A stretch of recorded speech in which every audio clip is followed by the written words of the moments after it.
FIR کٹی ہیں تو کس چیز کی کٹی ہیں اور کیا ان کو واپس کیا گیا ہے؟ آپ کے کسی سے مذاکرات ہوئے ہیں اس بارے میں؟ دیکھیں مجھے افسوس ہوتا ہے، مجھے بہت زیادہ افسوس ہوتا ہے. ہم سے پوچھا جاتا ہے کہ ریاست جو ہے نا معاملات کو حل کر رہی ہے. یہ حل نہیں ہے. ہم نکلے ہیں کہ ہمارے ہزاروں لوگ آپ نے اغوا کیے ہیں، آپ ان کو انصاف دیں، اور آپ اس کے بدلے میں اور لوگوں کو اغوا کر رہے ہیں. یہ آپ کی سنجیدگی ہے. جہاں جہاں سے ہم گزرے وہاں سے لوگوں کو اغوا کیا گیا. یہاں اس شہر میں وہ اسٹوڈنٹس جو اس مارچ کا ویلکم کرنے آتے تھے، جو PhD اسکالرس ہیں، ان کے ویئر اباؤٹس اننون ہیں. ہم نہیں جانتے وہ کہاں پہ ہے، ہم نہیں جانتے وہ کہاں پہ. اور ہمیں یہ بھی خدشہ ہے کہ کل کو ان کی فیک انکاؤنٹر کی جائے گی، کل کو یہ ریاست ان کو فیک انکاؤنٹر کرے گا. اور جتنے لوگوں کو انہوں نے گرفتار کیا ہے، ان کے خلاف FIR درج کیا، ہمیں یہ بھی خدشہ ہے کہ اس کے بعد بھی ان کو ابڈکٹ کیا جا سکتا ہے، اس کے بعد بھی ان کی لاشیں پھینکی جا سکتی ہے. تو یہ ابڈکشن کا مسئلہ یہ بہت زیادہ سیریس مسئلہ ہے، جس کو آج تک کسی نے سیریس نہیں لیا ہے. ڈاکٹر صاحبہ، یہ بات جو آپ کر رہی ہے یہ آپ پہلی دفعہ نہیں کر رہی ہے، اس سے پہلے بھی بہت لوگ یہ بات کر چکے ہیں، مسنگ پرسنس کی بات کر چکے ہیں. جیسے میں آپ کو اگزامپل دیتا ہوں منظور احمد پشتین، جو آج کل وہ بھی سلاخوں کے پیچھے ہے.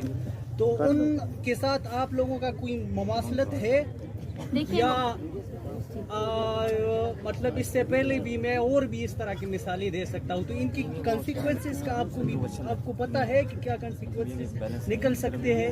دیکھیے کانسیکوینسز ہم نے سب سے پہلے برداشت کیے. کانسیکوینسز کو جتنا بلوچستان نے جیلا ہے اتنا کسی نے نہیں جیلا ہے. اور ہم تمام جو مظلوموں کی تحریکیں ہیں ان کو، ان کی سولیڈیرٹی کو ایکسیپٹ کرتے ہیں. منظور پشتین کو صرف اور صرف اس لیے اس کی موومنٹ کو کرش کیا جا رہا ہے کیونکہ وہ کلیئرٹی کے ساتھ بات کر رہا ہے. وہ اس جینون ایشوز کو ہائلائٹ کر رہا ہے، جو جینون ایشوز جو ہے نا ہمارے ایوانوں میں ہائلائٹ نہیں ہوتے ہیں. ہمارے ایوانوں میں جو ہے نا صرف اور صرف ایک دوسرے کی ٹانگ کھینچائی ہوتی ہے. اسٹوری ٹو سے اقتدار کی بھوک میں جو ہے نا وہ باتیں ڈسکشنز ہوتی ہے.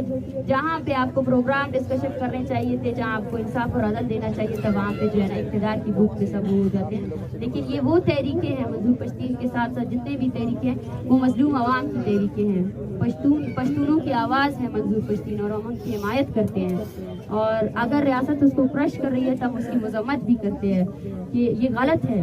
آپ جو ہے نا اس آواز کو نہیں دبا سکتے ہیں جو آواز جو ہے نا منظور پشتینوں کی آواز ہے. میڈم اگلا لائحہ عمل کیا ہے؟ ڈی چوک کی طرف روانہ ہوں گے آپ لوگ؟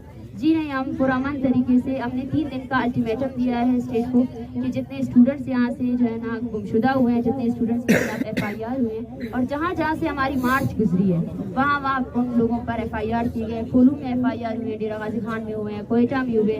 وہ سارے FIRs واپس لیے جائیں، اسٹوڈنٹس کو رہا کیا جائے.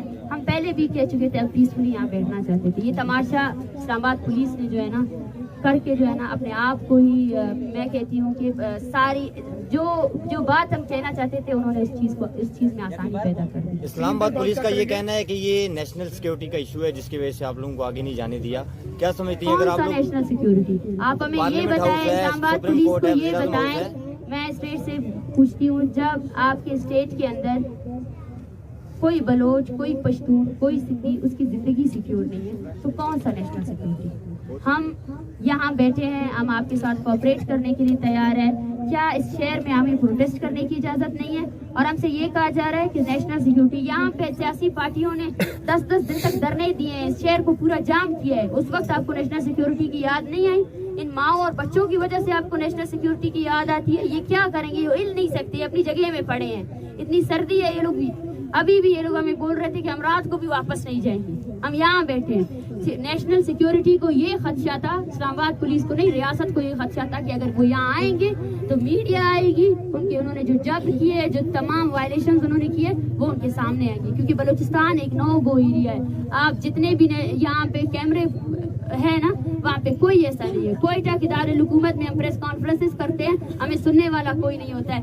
آپ ہی کی میڈیا چینل جتنے آتے ہیں وہ سامنے کھڑے ہوتے ہیں اور وہ ریکارڈ بھی نہیں کرتے ہیں. آن دا اسپاٹ میں بول رہی ہوں، وہ ریکارڈ بھی نہیں کرتے. اس وجہ سے ان کو پتا ہے کہ وہ چلا ہی نہیں جا سکتی. بلوچستان کی میں جتنی جدوجہد ہے، وہ تحریک آگے بڑھی ہے تو وہاں پہ صرف سوشل میڈیا کے استعمال سے ہوئی ہے. یہاں ہمیں نہ لانے کا سب سے بڑا خدشہ یہ تھا کہ ان کو پتا تھا کہ جو ریاستی جبر ہے وہ یہاں آیا ہوں گے اگر یہ مارچیں آئے گی. کیونکہ ہم